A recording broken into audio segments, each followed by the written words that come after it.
Bueno, ¿ya empiezo la plática? Cuando ustedes me digan.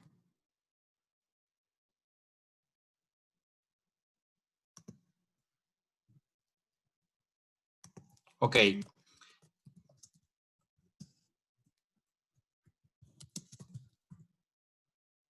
¿Sí me escuchan bien todos?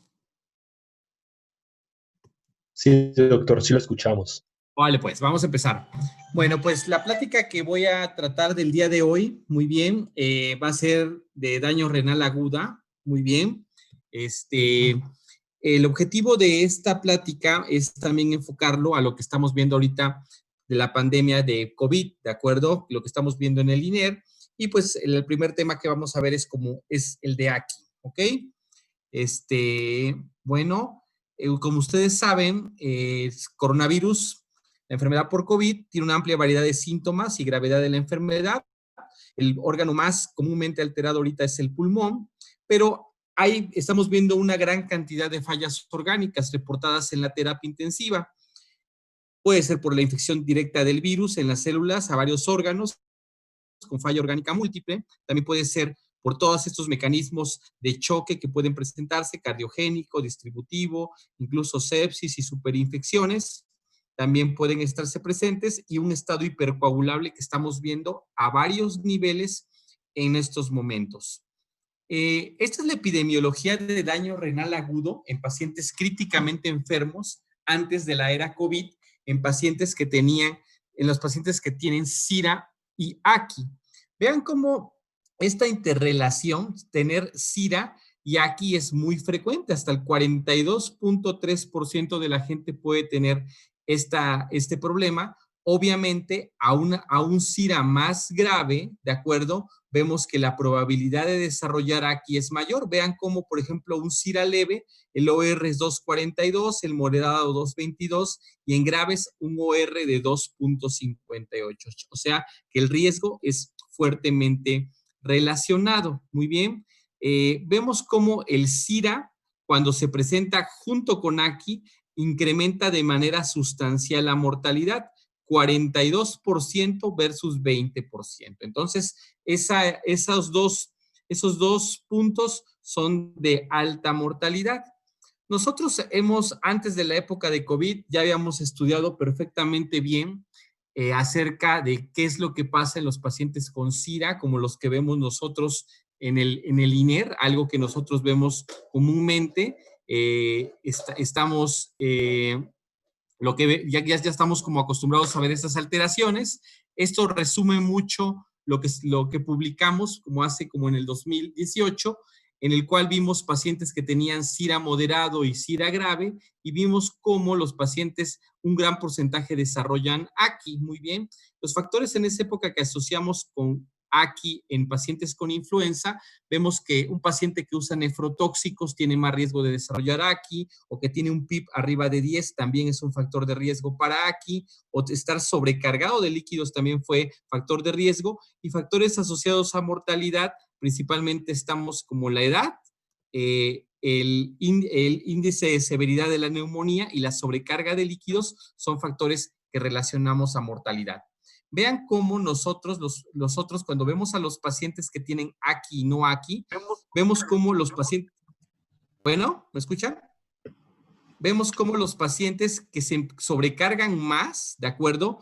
Por ejemplo, aquí, a partir del día 3, en esta corte que hicimos, cómo vimos que los pacientes que se sobrecargan más versus los que no se sobrecargan más, tienen más frecuencia de desarrollar AKI, día 3, 4, 5 y 6. Pero cuando comparábamos el volumen de líquidos en los pacientes que murieron versus los que sobrevivieron, vemos que aquellos pacientes que fallecen tienen más cantidad de líquidos total que se les está pasando por ahí del día 7. Entonces, en resumen, pasar mucha cantidad de líquido y de manera agresiva en los pacientes que tienen AKI se asocia a AKI y a mortalidad. Vean cómo ustedes, si ustedes son de los médicos que desde el día 1 están pasando muchos líquidos muy bien, y no dejan de pasar líquidos a lo largo de los días y el balance acumulado de líquidos se va incrementando, esto se asocia a mortalidad.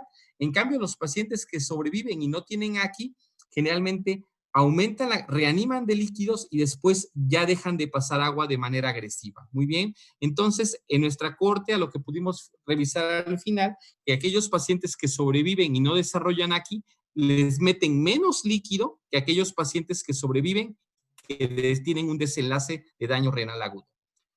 En resumen, antes de la era COVID, nosotros veíamos que SIRA y AKI, los mecanismos de daño renal era necrosis tubular aguda, generalmente por liberación de muchas moléculas de daño que se liberan por las bacterias y de citocinas inflamatorias, uso de fármacos nefrotóxicos, rabdomiolisis eran los principales. Y también hipoperfusión o congestión venosa, y este fenómeno se da principalmente secundario a la sobrecarga de líquidos o a la congestión venosa sistémica que nosotros también comprobamos en nuestro estudio. También las estrategias de ventilación mecánica agresiva se asocian a AKI. Vean cómo, por ejemplo, pacientes que tienen PIPs elevados pueden desarrollar falla del ventrículo derecho secundario y esto o congestión venosa, hipoxemia refractaria y la hipercapnia. Todo esto se asocia a SIRA y AKI. En resumen, nosotros si pudiéramos ver un modelo conceptual de un paciente con neumonía que libera gran cantidad de mediadores inflamatorios, por otro lado vemos hipoxemia, un paciente que se encuentra ventilado con biotrauma y todo esto se va uniendo y en resumen nos va a predisponer a que un paciente pueda progresar de daño a una disminución de la tasa de filtrado glomerular que puede después ocasionar falla renal. Las fallas renales ya avanzadas, hemos visto, pueden progresar a mortalidad o a recuperación con una completa recuperación de la función renal o una recuperación parcial.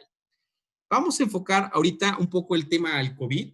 Por ahí del 17 de marzo nosotros tuvimos nuestro primer paciente que tuvo COVID.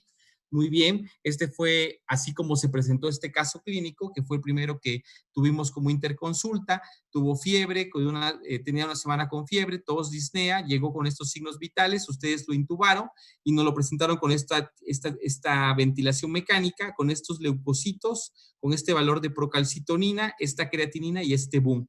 Esta era su tomografía de tórax inicial y después cuando vimos al otro día el paciente después de que se había abordado, se había hecho un reto con diuréticos, no respondió y amanece con estos laboratorios. En este momento pues nosotros decidimos colocar un acceso vascular para terapia de reemplazo renal, pero antes de que se hemodializara el paciente cursó con inestabilidad hemodinámica, fiebre persistente, más de 44 grados por más de 3 horas continuas y el paciente finalmente falleció. Nosotros cuando recabamos qué fue lo que pasó con el paciente, porque pues fue un desenlace súbito, no era un AKI como los que estábamos acostumbrados a ver, que son AKIs insidiosos, que son AKIs con menos gravedad de respuesta inflamatoria. En resumen, pudimos ver que la temperatura pues se elevó de manera súbita, como lo que ustedes están viendo, yo creo que ustedes diario, temperaturas que no pueden bajarse. El paciente, cuando llegamos en la mañana a revisarlo, no tenía vasopresina, solamente tenía norepinefrina y después de las 11 del día, ambas aminas vasoactivas se fueron a dosis muy altas. El índice de plaquetas linfocitos se incrementó muchísimo en el paciente a la hora que falleció y hemos visto como dentro de los múltiples marcadores que existen que el índice de plaquetas linfocitos es un marcador de tormenta de citocinas. Muy bien, por ejemplo, en este journal se publicó que un índice de plaquetas linfocito es asociado con un pronóstico peor en pacientes con COVID. Por ejemplo, aquí los pacientes que tuvieron este índice mayor tenían una mortalidad más incrementada. Estos son los diferentes estadios que ustedes ven en los pacientes que cursan con COVID. Muy bien. Generalmente el mayor porcentaje de pacientes se queda aquí detenido, afortunadamente, en esta fase inicial con síntomas leves, pero lo que nosotros estamos viendo en nuestro instituto diariamente son pacientes que se ubican después de la fase 2B o la fase 3. Y la fase 2B se caracteriza porque hay una fase de hipoxemia. Muy bien. Ya hay alteraciones en la PAFIO2, alteraciones en la tomografía, transaminitis y también es niveles de procalcitonina bajo.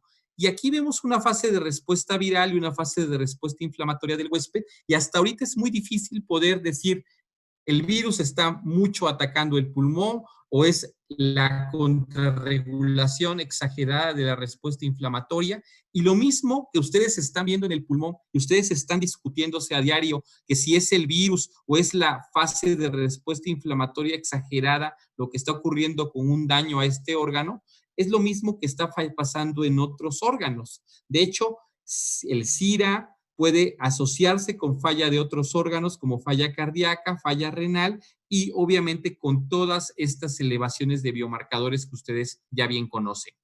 Estas son las primeras publicaciones que tenemos de COVID-19 y aquí. Vemos cómo inicialmente los chinos pues nos dijeron que solamente un 12% presentó aquí, o sea, yo creo que estaban, no sé qué estaban haciendo para no tener tantos episodios, que recuperaron de manera completa el 45% y ellos dicen que fueron aquis intrínsecos y la mortalidad de aquellos pacientes que cursaron con aquí fue mayor que en los no aquí. En Italia, reportes aún no publicados, ellos dicen que hasta un 40% en la terapia intensiva y 20% pueden llegar a requerir terapia de reemplazo renal. Y en el INER, nosotros lo que estamos observando hasta ahorita en una base que ya tengo yo que pronto la voy a publicar, esta es la edad promedio que estamos viendo en nuestros pacientes en esta corte, el 76% de esta corte son hombres, obesos el 32% y diabéticos el 24%, y este es el promedio de PAFIO2 en la cohorte inicial que yo estoy revisando con una incidencia de aquí, con una prevalencia de aquí hasta del 72%.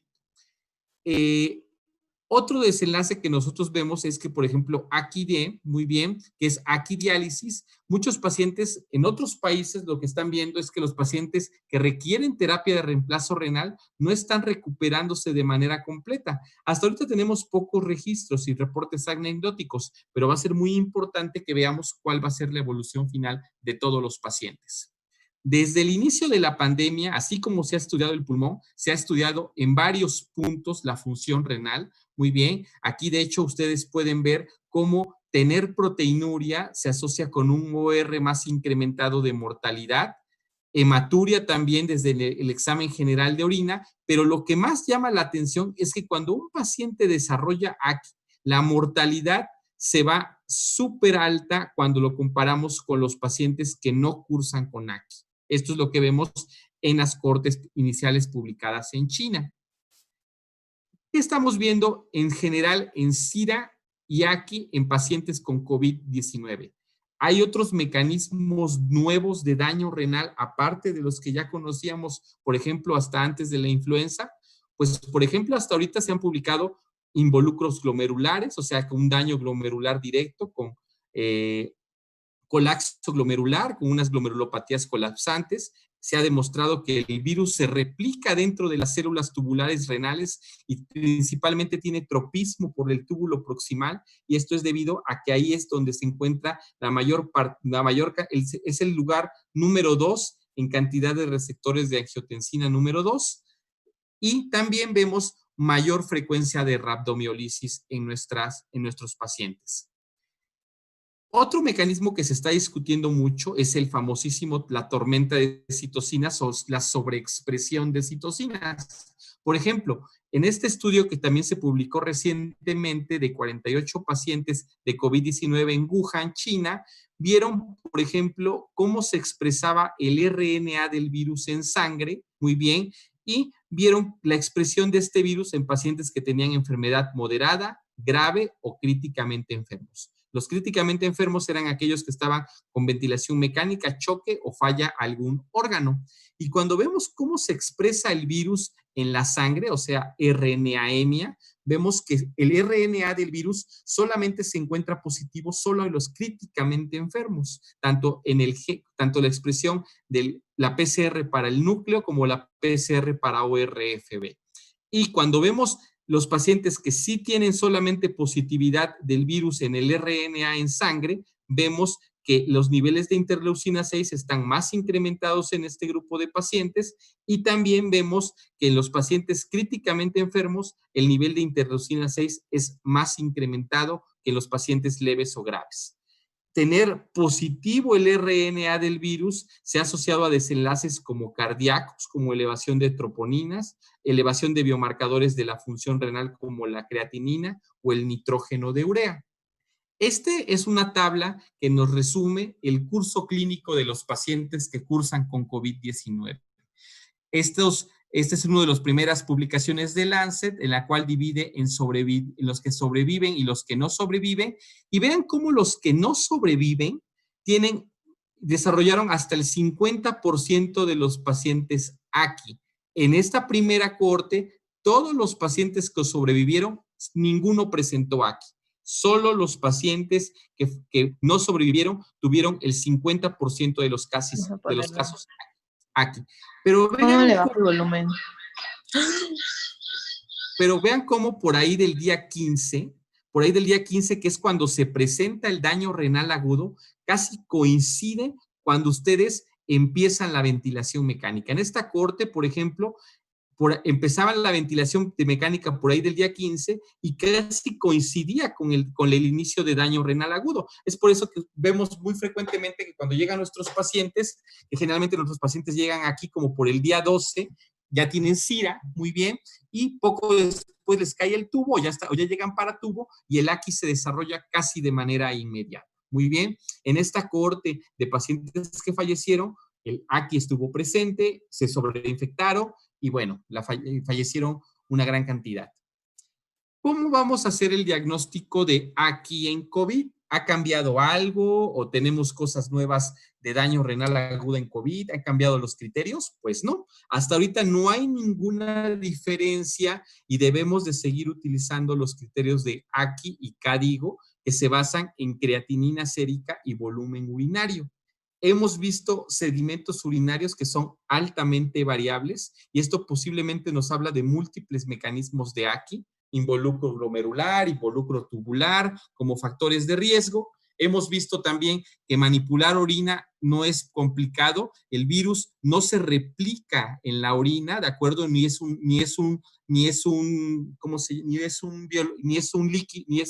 líquido que sea contaminante o una forma infecciosa. Muy bien, en los estudios que se van mostrando hasta ahorita, la orina no es infectante, como es las secreciones respiratorias, etcétera. En teoría, entonces, aquí lo vamos a seguir definiendo como dice KDIGO. Incremento de la creatinina sérica más de 0.3 miligramos por decilitro dentro de las primeras 48 horas. Es la misma definición. O que se incremente la creatinina sérica 1.5 veces sobre el valor basal que haya ocurrido en los 7 días previos. O que el paciente baje el volumen urinario a menos de 0.5 mililitros por kilo por 6 horas. Entonces, como ven, tenemos que seguir definiendo aquí como lo sabíamos previamente y después de que lo definimos debemos de clasificarlo en aquí 1, aquí 2, aquí 3, dependiendo del valor de la creatinina sérica o la alteración de los volúmenes urinarios. Esta tabla es la que frecuentemente les pongo cuando están rotando conmigo para ver si un paciente tiene AQI o no, porque es algo que ustedes como que deben de dominar. Generalmente lo hubiera hecho más interactiva cuando se las presento, pero ahorita por cómo es el sistema, lo voy a tratar de explicar. Por ejemplo, ustedes saben que cuando decimos aquí, vamos a ocupar el criterio de que se eleve la creatinina sérica arriba del 50% de las cifras basales o que eleve más de 0.3 en menos de 48 horas. Vean, por ejemplo, el paciente del caso A. Es un paciente que ingresa con una creatinina de 1 y el día 1 tiene 1.3, el día 2 1.5, el día 3 tiene 2.0 y el día 7 tiene 1.0. ¿Este paciente tiene AQI? Claro que tiene AQI. Vean cómo desde el día cumple el criterio de elevación del 50% de la basal, sí. Desde el día número 2, porque el criterio dice que se debe elevar 1.5 veces el valor basal y lo cumple en este punto en menos de 7 días. Muy bien, entonces cumple este criterio y también cumple el criterio de elevación de creatinina más de 0.3, porque desde el día 1 ya elevó de 1 a 1.3 miligramos por decilitro. Es muy frecuente que cuando estamos pasando visita, nos dicen ustedes, doctor, es que ya elevó de 1 a 1.1. Bueno, eso no es AQI, ¿de acuerdo? Para decir AQI, tiene que elevar al menos 0.3. Para que nosotros nos espantemos o nos pongamos contentos de que el riñón mejoró, tiene que subir 0.3 o bajar 0.3, ¿ok? El paciente del número B, vean cómo llega con una creatinina de 1, nunca cumple, el criterio número 1 nunca lo va a cumplir porque nunca va a elevar 1.5 veces el valor basal, pero sí cumple el criterio número 2. Este sí lo cumple y lo cumple de la elevación lo cumple de aquí, del día 1 al día 3, porque de aquí a acá elevó más de 0.3 en 48 horas. Este es 1.1 y aquí 1.4, ahí es donde elevó el 0.3. Muy bien, el paciente del caso C, vemos 0.4, 0.5, 0.6, 0.7, 0.4. Si hace el criterio 1, sí, de 0.4 a 0.6 ya es el 50% del valor basal que estaba aquí y jamás cumplió la elevación de creatinina mayor de 0.3. Porque, por ejemplo, ustedes podrían decir, doctor, aquí en el día 3 elevó hasta 0.7 cuando la basal era 0.4, pero la definición dice que debe de elevarse 0.3 en 48 horas. Y las 48 horas hubieran sido aquí, de 0.5 a 0.7, no cumple ese criterio. Muy bien. El paciente del caso número D, por ejemplo, ustedes ven que también eleva 1.5 veces la creatinina del valor basal, de 1 se va hasta 1.5, como vemos en esta tabla, cumple este criterio, jamás cumple el criterio número 2, y muchas veces nosotros no tenemos el valor basal de la creatinina, solamente nos llega el paciente con la creatinina elevada, pero cuando nosotros vamos viendo la evolución del paciente, podemos inferir que la creatinina sérica pues estaba agudizada y el paciente cursó con un AQI. También este otro paciente que no tiene basal de creatinina sérica, podemos inferir que la creatinina sérica cursó con AQI acá, cursó con AQI acá y probablemente esta es su creatinina basal y lo que pasó con el paciente es que tiene una enfermedad renal crónica que solamente se agudizó. Y el último caso es un paciente en cual la creatinina sérica todo el tiempo está 3, 3.1, 3, 2.9, pues esto nunca modifica más allá de 0.3, entonces el paciente probablemente tenga una enfermedad renal crónica. Es un paciente que las creatininas séricas todas en general se parecen. En general, ustedes deben de estar muy al pendientes cuando ven un paciente que tiene riesgo para tener AQI. Y lamentablemente, ahorita todos sus pacientes tienen riesgo para AQI. ¿Por qué?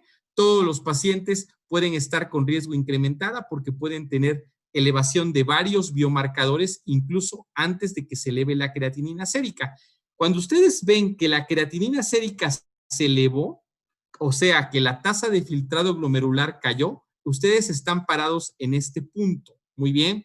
Nunca piensen de que, pues se acaba de elevar 0.3, ha de estar por acá o por acá. No, cuando a un paciente se le sube la creatinina, está parado aquí y vean cómo la probabilidad de que progrese con la flechita negra es más probable que progrese hacia insuficiencia renal a que el paciente regrese a un daño. Vean cómo la intensidad de la flechita es diferente, ¿de acuerdo? Y vean cómo cuando cae la tasa de filtrado glomerular o que se eleva la creatinina es más probable que falle o que el paciente fallezca, ¿de acuerdo? De manera literal. Entonces, donde nosotros deberíamos de estar trabajando o nuestro esfuerzo debería de centrarse es donde dice ventana para una intervención dirigida temprana. Esto lamentablemente es muy complicado de que nosotros lo podamos detectar.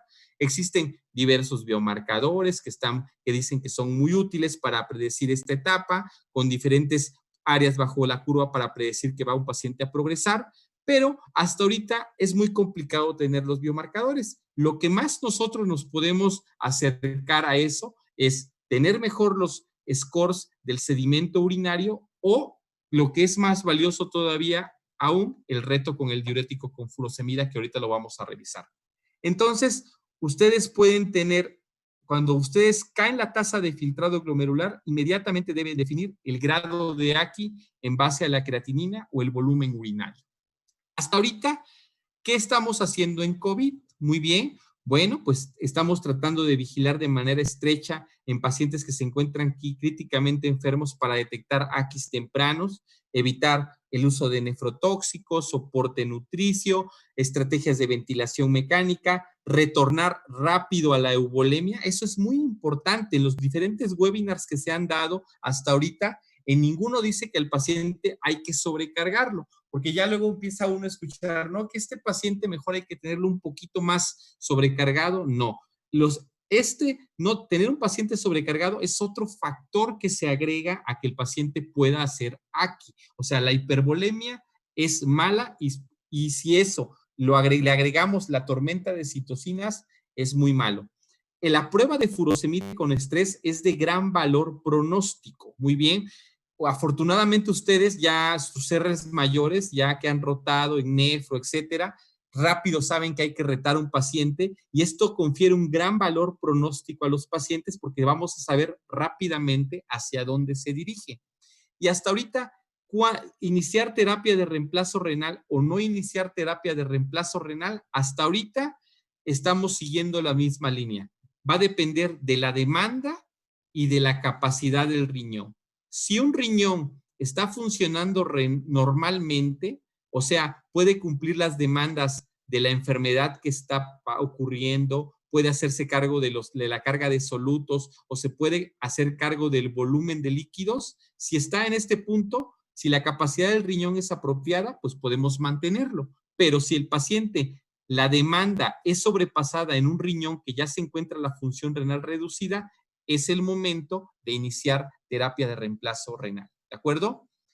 Aquí vemos las diferentes fases que ustedes deben de conocer muy bien de reanimación de líquidos. Muy bien, la fase de resucitación de líquidos de manera temprana. Aquí siempre cuando llega un paciente les digo a ustedes rápidamente corrijan líquidos, pasen líquidos, 30 mililitros por kilo de cristaloides o su equivalente. Rápido hay que instalar vasopresores o monitoreo hemodinámico. Rápido hay que optimizar el manejo de líquidos con uso temprano de aminas, muy bien, pero una vez que está la fase de estabilización, hay que empezar la fase de evitar la sobrecarga. Hasta ahorita también en COVID tenemos que llevar al paciente después de que ustedes reanimaron enérgicamente, estabilizar y llegar a la fase de que el paciente se debe de dejar otra vez negativo, ¿ok? Aquí está en resumen cómo nosotros resucitamos, mantenemos y la recuperación en el tiempo tenemos que llegar rápido otra vez a los balances neutros que nosotros conocemos. La prueba de furosemide con estrés es de gran predicción para nosotros saber la severidad del AQI. Muy bien. La prueba de furosemide con estrés y los biomarcadores casi son equivalentes. No se crean que porque no tenemos biomarcadores estamos como muy faltantes o nos falta algo. La prueba de furosemide con estrés es casi es casi del mismo valor que los biomarcadores y en la clínica existen pocas herramientas que nos ayuden a predecir qué pacientes van a progresar a lesión renal aguda AKIN3. O sea, hay pocas herramientas que generalmente decimos, aquí ustedes no pueden, tenemos una herramienta con la cual ustedes pueden decir, este paciente va a requerir diálisis. Y esta herramienta clínica solamente exige pasar furosemida de manera retar. Y el reto, que ustedes ya saben muy bien, es retar a esta dosis de 1 a 1.5 miligramos por kilo si el paciente estaba virgen a diuréticos o ya estaba recibiendo diuréticos y a las 2 horas del reto del diurético hay que ver cuánto orinó nuestro paciente. Muy bien. Siempre les digo o siempre algo que siempre ustedes me dicen, no, doctor, ya lo reté y no funcionó, pero siempre algo que yo trato de ver es que el reto lo hagan de manera correcta. Un reto de manera correcta es que se pase la furosemida con una tensión media apropiada, que tenga una TAN al menos de 70, ¿de acuerdo? Si ustedes pasan un reto con diurético con una TA media de 50, 55, 60 y dicen no funcionó, probablemente les diga yo, van a tener que volver a retarlo, porque nosotros debemos exigir que ese riñón al menos se encuentre perfundido para que pueda ser un reto apropiado. Muy bien. El test de furosemide ¿para qué sirve? Pues nos puede predecir si el paciente va a desarrollar un AKIN 2 o 3. Ustedes deben de retar a un paciente que está con AKIN 1 o 2, muy bien, para ver si va a progresar a un AKI más avanzado. Muy bien, una vez que su paciente llega, lo reaniman con líquidos, 30 por kilo, rápidamente, empiezan a ver, ponen aminas y empiezan a ver el volumen urinario. Si el paciente, el volumen urinario no es apropiado, hay que retar. Y este reto predice de manera exitosa la función renal y posteriormente de la prueba de furosemida nosotros podemos ver cuál va a ser la evolución de los pacientes críticos. Hasta ahora estudios observacionales demostraron que la producción espontánea de orina es el mejor predictor de esto. Muy bien, ustedes, por ejemplo, saben que una uresis mayor de 400 predice un área bajo la curva de 0.81 al terminar la terapia, o sea, un paciente, por ejemplo, al revés, cuando ya está en diálisis y empieza a orinar de manera espontánea más de 400, también nos dice que va a dejar de requerir diálisis, muy bien, o un equivalente a este volumen, ¿ok? ¿Cuándo estamos iniciando la diálisis actualmente en nuestros pacientes o cuándo estamos llevando a cabo la terapia de reemplazo renal? ¿Cuál es el momento ideal en los pacientes con COVID? Obviamente no hay estudios. Muy bien. Hasta ahorita no sabemos si es mejor iniciarlos temprano o iniciarlos tardío. Tenemos solamente la base de los diferentes estudios previamente que se han publicado, que es el famosísimo estudio ELAINE, que es el más importante. Y hasta ahorita, por ejemplo, solamente lo que podemos ver, los resultados a un año, por ejemplo, en efectos adversos, parece que les va un poco mejor iniciar diálisis temprano, también en la mortalidad, pero cuando vemos el efecto de la terapia de reemplazo renal, aquí no hay ninguna diferencia, muy bien, ni cuando hacemos nosotros como una desenlace de un efecto mayor en la función renal. Nosotros, lo que también estamos viendo, al igual que ustedes que están viendo que se están trombosando y coagulando por todos lados, nosotros también estamos viendo muchos efectos de la coagulación. Desde el inicio ustedes saben muy bien que las primeras publicaciones vieron que un dímero D mayor de 1 microgramo por mililitro, solamente este valor incrementó tiene un OR para mortalidad de 18.42. No hay un consenso uniforme en pacientes críticamente enfermos de cuándo iniciar la anticoagulación. O sea, hasta ahorita solamente nos guiamos en que si ya se trombosó, no nos guiamos en el valor solo de dímero D, hasta ahorita, porque no hay una guía específica. Seguramente pronto va a salir. Pero lo que nosotros, por ejemplo, estamos haciendo en pacientes que tienen AKI y COVID, estamos tratando de mantener con vida el circuito de terapia de reemplazo renal y esto es principalmente colocando un acceso vascular, sobre todo del lado derecho, para que sea un absceso que tenga buenos flujos sanguíneos. Estamos dando anticoagulación, cosa que antes no hacíamos. Nosotros antes a los pacientes que estaban en la terapia intensiva y que tenían neumonía y SIRA y AKI por otras causas, generalmente usábamos no heparina o dosis muy bajas y ahora estamos ocupando en todos nuestros pacientes heparina para tratar de mantener la vida útil del filtro. Muy bien, así es como también nosotros nos hemos transformado de las máquinas de hemodiálisis. Antes realizábamos menos hemodiálisis y ahorita, bueno, pues ya saben ustedes el relajo que tenemos. Nosotros actualmente estamos tratando de poner hemodiálisis en cada uno de los pabellones. Recientemente llegaron hace un par de días máquinas nuevas de hemodiálisis y nuestro plan es que cada pabellón tenga una o dos máquinas de hemodiálisis para que estemos ahorrando tiempo y podamos hemodializar incluso 2 pacientes con un mismo enfermero al mismo tiempo. Vean cómo desde el 18 de marzo que recibimos nuestra primera interconsulta de nefrología, muy bien, por un paciente que tenía aquí, vean cómo las interconsultas que hemos tenido se han incrementado. Este corte lo hice el 29 de abril para una plática que di y estábamos dando prácticamente 28 interconsultas y en este momento estábamos hemodializando a 10 pacientes.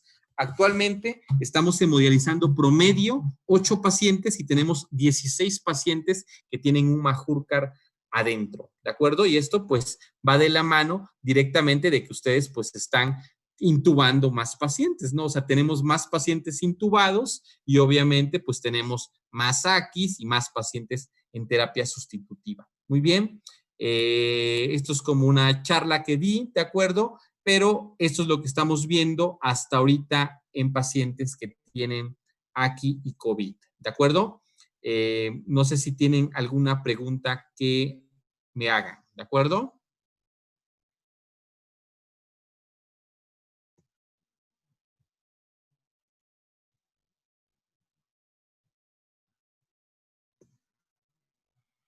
Chicos.